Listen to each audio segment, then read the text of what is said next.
It's the Frank Show. What? The Frank Show. Come on, the Frank Show. What? The Frank Show. Come on, the Frank Show. What? The Frank Show. Come on, the Frank Show. Bitch, it's time for the show.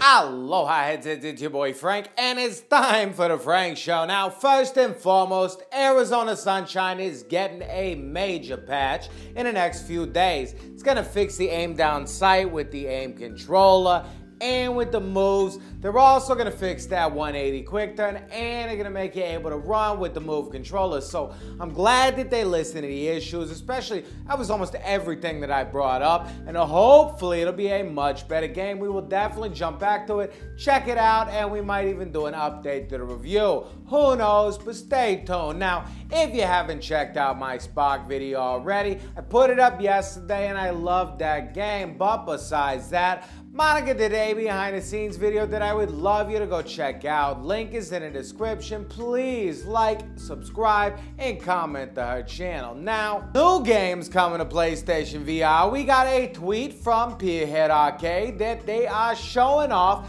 a debut PlayStation VR version at the Tokyo Game Show. Now, I've heard wonderful things about this game being on the Rift, so I can't wait to try it on my PlayStation VR. Alright, Thesus, now we've been talking about this one for months, ever since we got that first little video of him just walking, on to the next one, on to the next video, on to now we got a launch trailer, and his baby's coming out on July 26th. Now, I can't wait to get my hands on it and find out exactly what it is. Alright, 9 Inch Nails. Now, I'm not the biggest fan of the van, but they did use VR in their new video for less than. They featured Polybius and specifically the PlayStation VR version.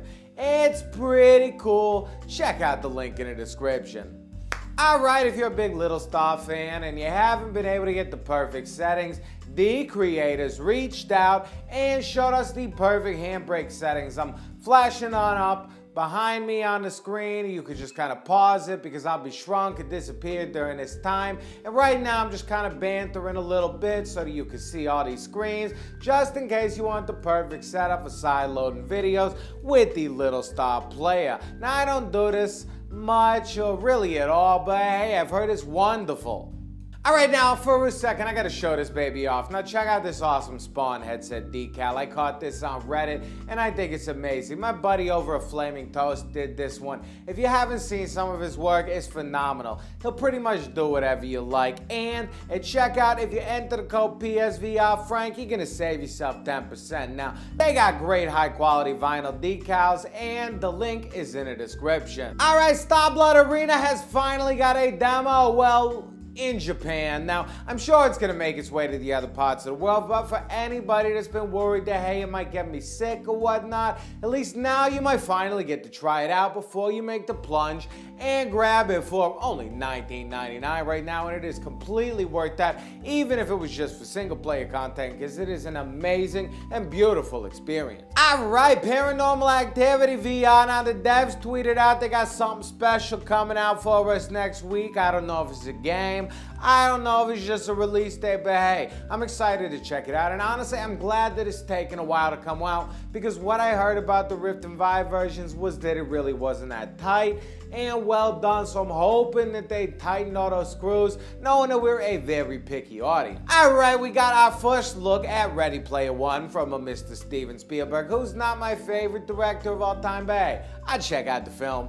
It's gonna do wonders, I'm pretty sure, for the VR community. And Smashbox Arena, another new game coming to PlayStation VR on July 25th. This one is multiplayer, and they got a new trailer up showing on the power-ups. Now, I can't wait to hop into this game. It looks like a boatload of fun. It's from the same people that brought Waddle home, and although it wasn't my favorite game of all time, it was tight and it did look nice, so I'm not expecting phenomenal 100% graphics, as you can see from the trailer, but I am excited for that multiplayer action because I do want to get in more games with you. And finally, yeah. Okay, PlayStation VR was featured on his first ever guaranteed video. I'll drop the link in the description. It's a pretty cool channel, and I suggest you check it out. And now it's time for everybody's favorite Ask Frank. And Mary Thomas says, hey Frankie, I like your logo. You got any merch? Mary, I do. I got a Spreadshirt shop, so if any of you headsets would like one of my headset t-shirts, the link is in the description. Gaming Bros say they are excited for Super Hot. Are you gonna live stream it, Frankie? You know I'm gonna live stream it. I can't wait to play this game on PlayStation VR. And while I was at Sparc, I spoke to somebody that did play the Super Hot on the PlayStation VR already, and they said it was phenomenal, so I can't wait.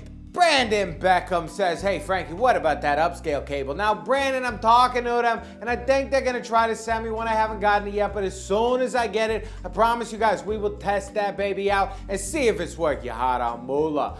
I'm not 100% sure, but hey, we'll see. And finally, Mythical City Games says, hey Frankie, what do you think is most important in a VR first-person shooter? Now, first thing that comes to my mind, honestly, is a solid, like, iron sights that actually works. Because that's the thing, especially if you have aim support in your game, we really want to finally be able to look down a gun while we're in our virtual world and see. Also, you need nice locomotion. You need to be able to kind of move around well and duck and dodge. I know we can't go prone, but it'd be kind of cool if we could switch up a camera maybe to get a prone feeling or something like that so you could hide more. And honestly, it's gotta be multiplayer because that's really what we need more. There's gonna be tons and tons of wave shooters that come out and come and go. And if you got a solid multiplayer first-person shooter, it's gonna just be fun because you can hang out with friends, you can communicate, you can do all the great stuff you want to do that you did on 2D games, but except in a whole new world, which is virtual reality.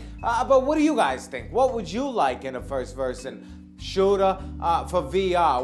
What's the most important element? Do you want like a HUD anymore, or is life just, I mean, is the world just your heads-up display? I don't know. I can tell that they're trying to rethink it with a lot of games. What do you guys think? Let me know in the description. As always, you are the most amazing audience on YouTube. Thank you for coming through. Thank you to everybody that likes the channel. Thank you to everyone that got us to 12,000 subscribers. I honestly can't believe it. I had no idea starting out that I would ever get here, especially in the amount of time that we've been here. And I owe it all to you because you keep me active, you keep me moving, you keep me wanting to make more. So thank you all. You are what really makes PlayStation VR Frank, PlayStation VR Frank. So give yourselves a thumbs up. And if you think that I deserve one, you could throw me one as well. But more important than all of that is that if you want to stay up to date on everything PlayStation VR and you don't mind this ugly mug, freaking subscribe. I mean, come on. No. Smooches, you're great. I love you.